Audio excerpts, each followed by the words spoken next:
Bienvenidos a una nueva emisión de su programa Entrevista.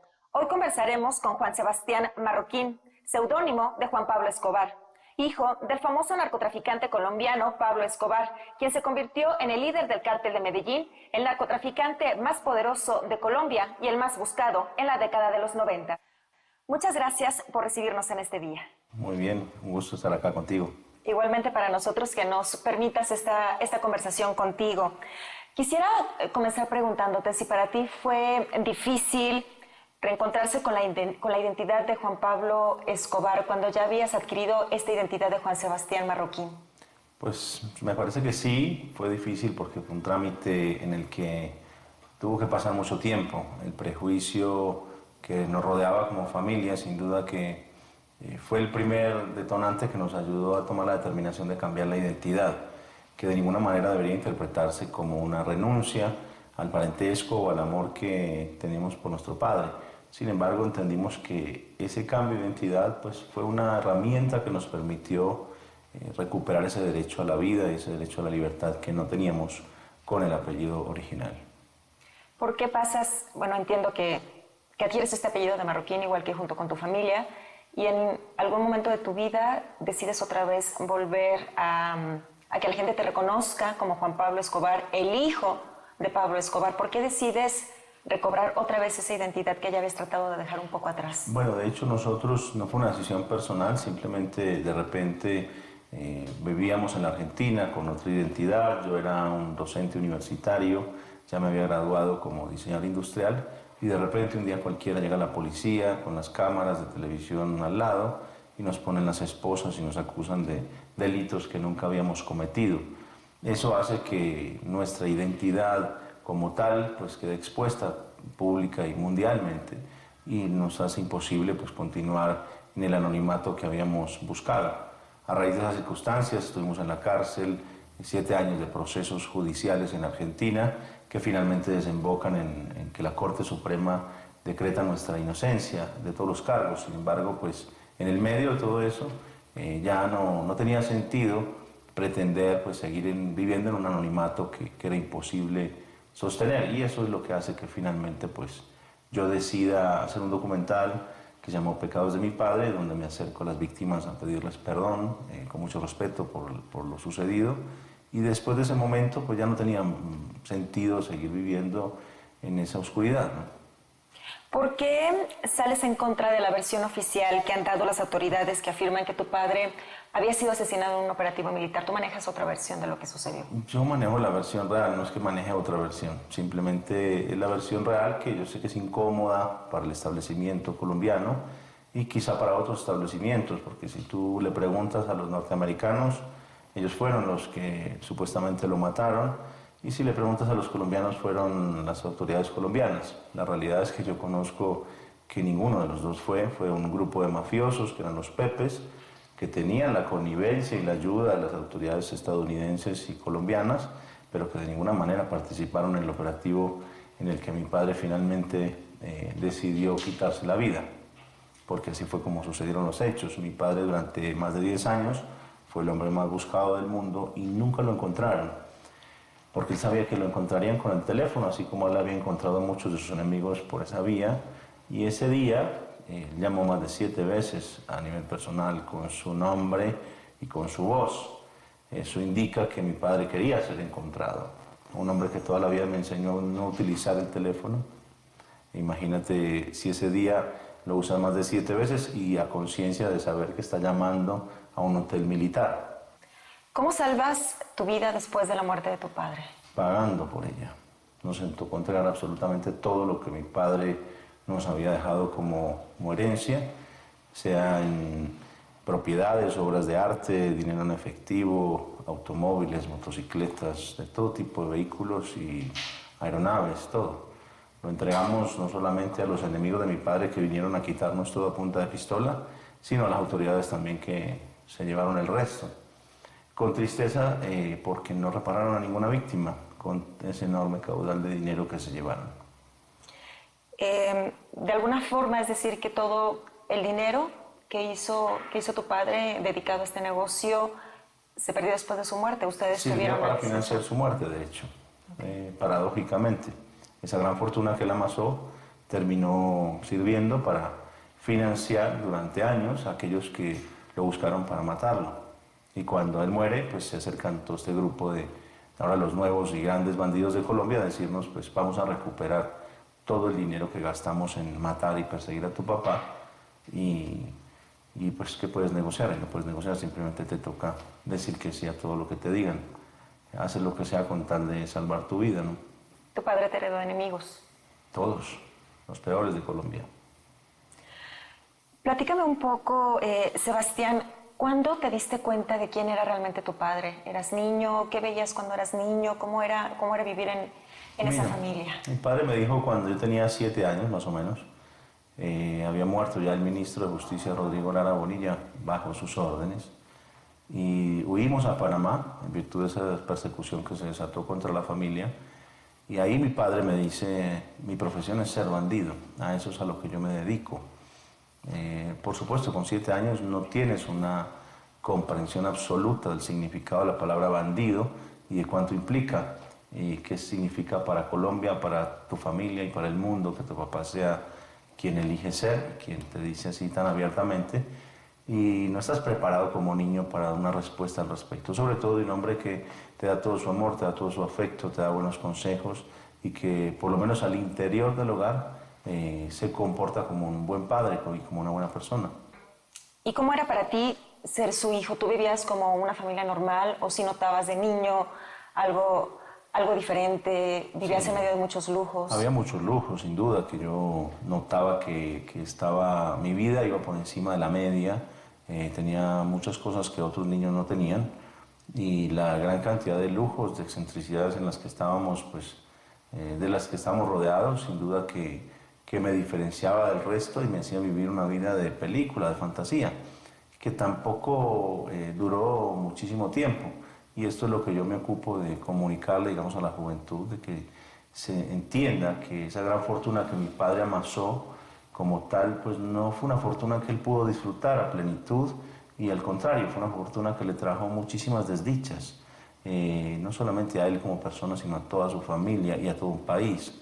Con lo cual, pues la manera como algunos jóvenes pretenden mirar la vida de mi padre como una vida exitosa, como una vida poderosa, como una vida quizá hasta digna de ser imitada, pues justamente lo que yo invito es a la juventud a que lo mire con otros ojos y a que entienda que el verdadero legado de esta historia son justamente lecciones que nos dejan para no repetir. Tu padre te dice alrededor de los 7 años que él era un bandido. Empiezas tú tal vez a ser más consciente de la realidad que vivías. Pero ya desde que él te dice esta información y que tú vas viendo que vives entre guardaespaldas, que vives de cierta forma, me imagino que era común que vieras armas también. Totalmente, todo el tiempo. ¿Cómo vas desarrollando tu vida y tu adolescencia sabiendo quién es tu padre y empezando a cobrar más conciencia? Bueno, los medios ya informaban de quién era el gran Pablo Escobar. Bueno, pues había, digamos, una diferencia entre las noticias que se publicaban y las noticias que mi padre nos relataba al tiempo que veíamos el noticiero en la cotidianidad. Era como conocer dos Colombias, una era la Colombia que se hablaba públicamente y otra era esa Colombia subterránea que él manejaba y que él conocía. Tristemente era común para mí ver los noticieros con mi padre y escucharlo decir, esta bomba la puse yo, esta no la puse, este candidato sí tuve que ver con su muerte o no, o este secuestro. Entonces era como ver ese contraste de las verdades absolutamente entre comillas publicadas, contrastadas con esa realidad que él también muy crudamente pues, nos mostraba desde su lugar. El hombre estaba lleno de excusas para la violencia. Yo siempre fui una persona que lo invitaba a que encontrara un camino alternativo. Yo sabía que toda esa violencia que él generaba era su primer víctima, yo como hijo, porque era su talón de Aquiles, era lo único que a Pablo Escobar le dolía. Podías destruirle todos sus aviones, su zoológico y propiedades, y Pablo Escobar no se iba a inmutar. Pero si me tocabas a mí, o a mi hermana, o a mi mamá, ahí sí le estabas tocando un punto débil a él. Entonces, cada acción violenta que él desarrollaba, siempre venían unas consecuencias graves, ni siquiera contra él, primero contra su familia. Y eso quizá me hizo también generar una conciencia muy clara de las consecuencias de sus acciones en el día a día, ¿no? ¿Le pediste a tu padre que dejara el negocio? Siempre le pedí que dejara la violencia. No sé si el negocio, porque yo lo que quería era que él encontrara un camino de paz frente a esta violencia que nos estaba rodeando, que nos estaba carcomiendo a todos como familia y como sociedad, y que justamente había despertado una persecución feroz por parte del Estado colombiano que quería pues destruir todo lo que tuviera olor a Pablo Escobar. Y mi invitación para él fue eso. Yo creo que lo único que logramos con esa presión familiar, tanto mi madre y yo, fue que él se entregara a la cárcel de la Catedral cuando finalmente pues hizo un acuerdo con el gobierno del presidente César Gaviria. Y eso fue lo máximo que logramos. Con ingenuidad pensamos que pagaría su deuda con la sociedad, que pasaría muchos años ahí. Pero bueno, él desperdició esa gran oportunidad que le dio Colombia para pagar la deuda con esa sociedad.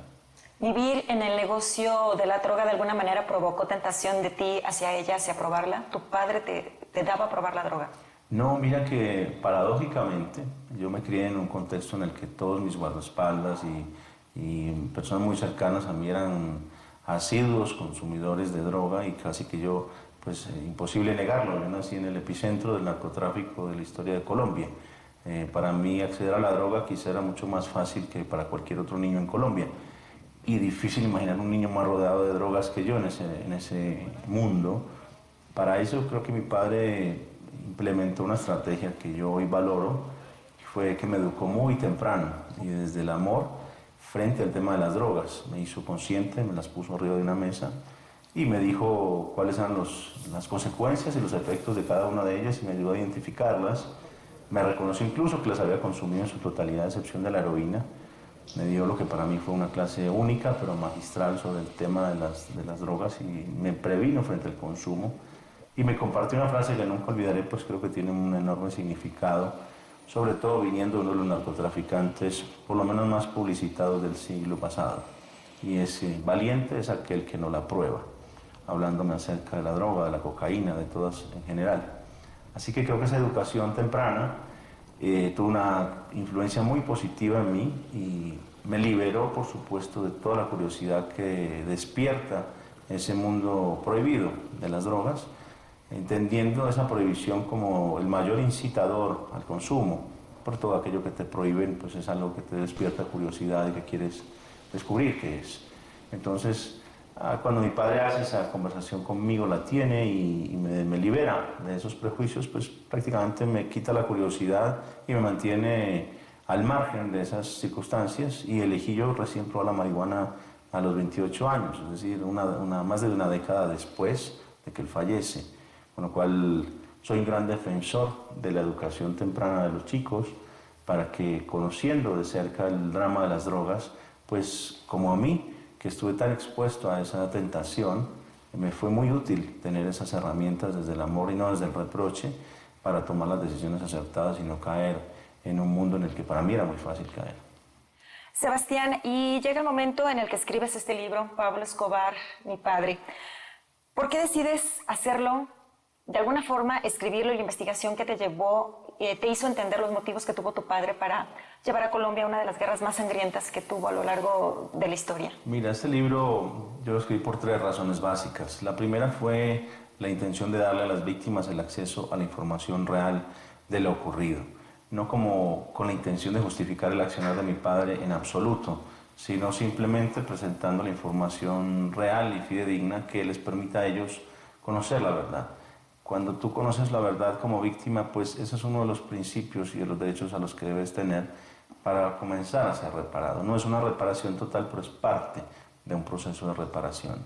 La otra intención que tuve concreta era dejarle a mi hijo un legado, un documento de valor histórico, para que nadie le echara cuentos acerca de lo que hizo y no hizo su abuelo en el pasado. Y en tercer lugar, para mí lo más importante es dejar un mensaje inequívoco a la juventud de que esta es una historia que seguro que es digna de ser contada, pero de ninguna manera digna de ser imitada. Y creo que al final, cuando le agradezco a mi padre el habernos mostrado a todos el camino que no hay que recorrer, pues creo que soy directo frente a eso, de que no es una historia que vale la pena pues imitar en ningún sentido, por más de que series de televisión y otra manera de contar estas historias inciten a la juventud a querer convertirse en Pablo Escobar. Sí, de hecho hay varias series que de cierta forma muestran los lujos de estar inmerso en el mundo del narcotráfico. ¿Apoyas esta ola que de cierta forma se ha puesto de moda? Más y más veces vemos más series y producciones relacionadas con el mundo del narcotráfico. Realmente, si mi interés fuera vender libros sobre la verdad, pues sí, lo apoyaría porque me conviene mucho comercialmente. El que quiera leer la verdad la encuentra en mi libro. El que quiera ver las mentiras de la historia la encuentra en las series. Pero la realidad es que no estoy contento con esto. No me opongo a que se hagan públicas series sobre la vida de mi padre. Lo que me opongo es a que se trate con semejante nivel de liviandad y de irresponsabilidad frente a los hechos que son verificables además y que no se pueden tratar de esa manera tan liviana porque la historia no sucedió como unos guionistas de Hollywood creen que sucedió. Creo que hay miles de víctimas que merecen un respeto absoluto y estas series están plagadas de tremendos errores que hacen de la historia completamente al revés de cómo sucedió. Dejan un legado, una experiencia a la juventud completamente opuesto al que verdaderamente nos quedó a todos como sociedad y a mí como joven que elegí un camino alternativo y distinto al de seguir los pasos de mi padre. Yo no seguí los pasos de mi padre por la historia que viví al lado de él y por las consecuencias de esa realidad. Pero si yo hubiese vivido la historia de mi padre como me la cuenta Netflix o Caracol Televisión, seguramente sí habría repetido esos pasos, porque las lecciones que nos dejan ahí son contrarias a las que aprendimos finalmente. Sebastián, muchos esperaban que te convirtieras de alguna forma en Juan Pablo Escobar, el gran heredero del imperio que había construido tu padre después de su muerte. Tu padre te alentaba para que de cierta forma tomaras las riendas de este multimillonario negocio que él había construido.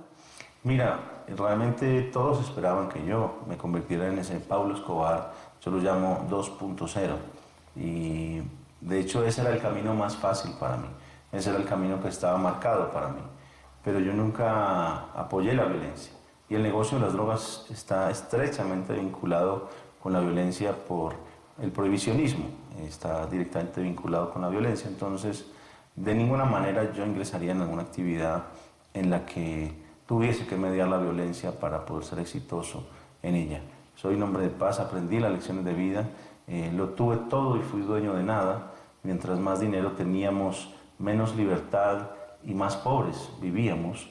Entonces esa experiencia de ser millonario por esa vía de la ilicitud ya la tuve por cuenta de mi padre y nos trajo unas consecuencias que aún hoy a 23 años de su muerte seguimos pagando y sigue pagando el país y siguen pagando sus víctimas y de ninguna manera pues me atrevería yo a repetir semejante historia. Sería insultar el legado de la vida misma y de la experiencia y sería contrario a mis principios como hombre de paz que soy. Has comentado que tu padre podía enviar en aquel momento droga a Miami sin mayor problema, porque había diferentes agentes de la DEA corruptos que de cierta forma pues, permitían el ingreso de este tráfico de droga. ¿Qué papel juega en tu percepción Estados Unidos en el negocio de las drogas?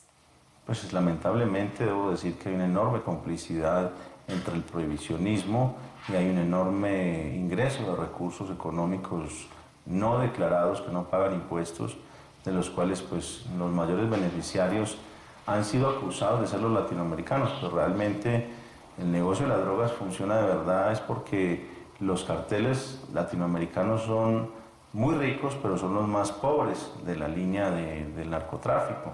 Los más ricos son los carteles de los que nunca se habla. ¿Alguna vez escuchaste hablar quién es el jefe del cartel de Miami, de Nueva York, de Los Ángeles o de Chicago? Pareciera que no, pareciera que eso es un fenómeno que se da solamente de la frontera hacia el sur, hacia abajo, y entonces el juego queda sin cabeza, queda acéfalo. Parece que los narcos colombianos fabrican la droga en Colombia, se la llevan para Estados Unidos y se la compran ellos mismos y la fuman ellos mismos. Así no es el negocio.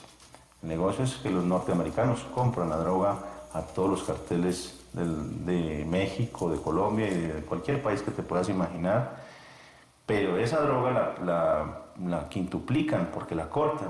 El narcotraficante lleva 1 kilo de alta pureza y el narcotraficante gringo convierte en 5 o hasta 8 kilos con ese mismo. Entonces le paga 20 o 30 mil al latinoamericano, pero hace 200 o 300 mil con el kilo que se queda y ese dinero nunca abandona Estados Unidos. Por decirte algo, también sucede en Europa, en Asia, en todas partes. No es una cuestión anti-norteamericana, simplemente es una cuestión que involucra actos de corrupción de muchas agencias, tanto de las norteamericanas como de muchas otras. Imagínate el mundo después del 11 de septiembre, cómo se incrementaron los controles de manera dramática. Hoy nos hacen quitar los zapatos para viajar a cualquier parte. ¿Y la droga? ¿Subió el precio o faltó en las calles? No, sigue pasando. Es decir, que la ven pasar y la dejan pasar. Entonces yo creo que hay una enorme hipocresía que rodea este negocio y que muy cómodamente tienen llenos de dólares a los norteamericanos y que los usan para sus fiestas y demás, mientras aquí los usan para financiar las masacres. La diferencia es que el dinero de la droga en Latinoamérica se usa para financiar la violencia y allá para financiar las fiestas. Hablando ya un poco más sobre la actualidad, aquí en México tenemos un reconocido narcotraficante, que es el Chapo Guzmán. Hoy en día se encuentra preso después de que había escapado en diferentes ocasiones de la cárcel. ¿Qué opinión te merece? ¿Su fuga o su historia de alguna forma te recuerdan a la de tu padre? Yo creo que son culturas y personas distintas, épocas también que han cambiado. Yo lo único que creo que, con todo respeto por el personaje y por los hechos, lo que serviría es para reflexionar que no ha cambiado nada la historia, que ese contexto prohibicionista lo único que nos está garantizando es la reaparición sistemática de personajes como Pablo Escobar, con la capacidad militar y económica para permear todas las estructuras del Estado y doblegarlo, sea militarmente o a través de la corrupción o del miedo. Es una mezcla muy peligrosa. Entonces, en realidad, hoy es el Chapo, mañana será Pepe Pérez, no sabemos quién, pero ese contexto prohibicionista es el garante de que personas como él estén de manera sistemáticamente en la sociedad con la capacidad de desafiar la democracia. Y eso es lo que habría que revisar, esas reglas que están permitiendo y gestando la creación sistemática de narcotraficantes con las capacidades de desafiar esas democracias como las tuvo mi padre. Tu padre fue querido por pobladores colombianos porque de alguna forma él también les ayudaba con construcciones o arreglar situaciones que el gobierno no solucionaba. Y él por una época pretendió adentrarse en la política. ¿Qué crees que sería hoy de Colombia si no hubieran interrumpido la trayectoria política de tu padre? Pues yo creo que igual fue un gran error. Yo lo titulé en mi libro el capítulo Política, su peor error. Fue la pretensión de mi padre de querer entrar a una mafia mucho más grande que la que él ya manejaba. ¿Por qué digo una mafia? Porque así se comportan y se manejan los políticos y porque a pesar de que él ya no está hoy, pues así sigue viviéndose el mundo de la política como tal. Los narcotraficantes seguro que son hombres muy violentos, que asesinan a hombres fríamente y a muchas personas con sus armas, con sus decisiones. Igual lo hacen los políticos con sus firmas y con sus decisiones equivocadas. Entonces manejan un poder muchísimo más grande del que mi padre pudo manejar y sin duda que mi padre terminó ocupando vacíos que había dejado el Estado colombiano. Las calles, los centros de salud, los centros deportivos, los hospitales y las escuelas que el Estado nunca construyó porque se robaba ese dinero de la gente, mi padre lo ponía a su bolsillo. Y de algún punto, pues las clases menos favorecidas de Colombia sienten una especie de gratitud y de adoración también por la figura de mi padre, porque fue el único civil que se metió su mano al bolsillo y le ayudó a los pobres, mientras que otros políticos se robaban el dinero de ellos. Por supuesto, esto despertó una gran envidia política de esa mafia y no tardaron en aparecer los ataques hacia mi padre y los señalamientos para desvirtuar su vertiginosa carrera que seguramente lo habría llevado a la presidencia de la República. Pero grave error de mi padre pensar, hasta ingenuo, que un hombre con semejante prontuario delictivo pues iba a poder tapar el sol con las manos, ¿no?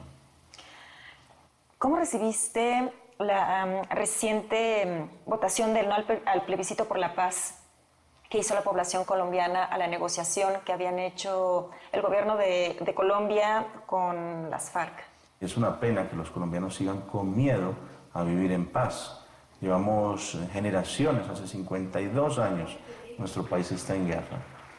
Y la propuesta de los del no es cuál, 50 años más de guerra y de guerra fratricida además, porque nosotros no estamos peleando contra una nación que nos está invadiendo, estamos peleando contra otros colombianos. Por supuesto que yo no apoyo la violencia de la guerrilla en lo más mínimo, ni sus ideas. Sin embargo, soy amigo de la paz y me parece que es momento de hacer la paz con la guerrilla, como es momento de hacer la paz con quien quiera hacer la paz, porque es un bien supremo. Me da una pena que, sinceramente, el presidente haya elegido consultarle al pueblo si quería o no la paz. Yo creo que esa es una pregunta que no se hace. ¿Quién no va a querer la paz? Y si hay alguien que quiera la guerra, pues que se vaya solo a la guerra, pero no que arrastre a todo un país, a millones de personas, a esa violencia descarada que hemos vivido durante años. Sebastián, brevemente, al día de hoy, ¿hay algo que te inquieta como Sebastián o hay algo que te inquieta aún más como Juan Pablo Escobar? Realmente, con esta postura en la que pues, yo he asumido mi vida, me inquieta es el futuro de la humanidad frente al cómo va a abordar la problemática de las drogas. Porque veo que nos seguimos dando contra la pared como humanidad y siguen grandes defensores de ese prohibicionismo arcaico que lo único que nos ha traído es esta guerra y esta violencia. Guerra y violencia de la que México como nación tampoco es ajena. Y muchos países latinoamericanos no lo son. Y esto no es una responsabilidad ni de mexicanos ni de colombianos, esto es una responsabilidad colectiva. Tan responsable es el que produce el kilo de cocaína como el que lo deja entrar a Estados Unidos o a Europa o a Asia y el que lo compra y lo distribuye. Hay una responsabilidad compartida en todo eso. Entonces yo creo que la manera de abordar el tema de las drogas en el mundo es una de mis grandes preocupaciones porque es una incitación permanente a la guerra y a la violencia. Y esto es algo que podría tratarse desde una visión mucho más inclusiva como lo es la salud pública. Yo no me imagino una comunidad científica de médicos recomendando el uso de ametralladoras para salir a combatir la epidemia del consumo de drogas en el mundo que hay hoy en día. A mí me parece que es un disparate absoluto en el que venimos, pues gracias a las ideas prohibicionistas de Nixon y desde la década del 30 que se viene aplicando esta historieta de que hay que seguir prohibiendo cuando en los 30 ya tuvimos el alcohol prohibido y más atrás hasta el café, prohibido, considerado como una droga. Entonces creo que la humanidad tiene que cambiar, tiene que evolucionar y tiene que darle espacio a políticas que inviten a la no violencia y no que garanticen la violencia. Te agradezco mucho, Sebastián, por este espacio y por esta entrevista. Un placer conocerte y un placer tenerte en RT. El placer es todo mío. Muchas gracias a ti. Y a ustedes, amigos, gracias por su compañía. Nos vemos hasta la próxima entrevista.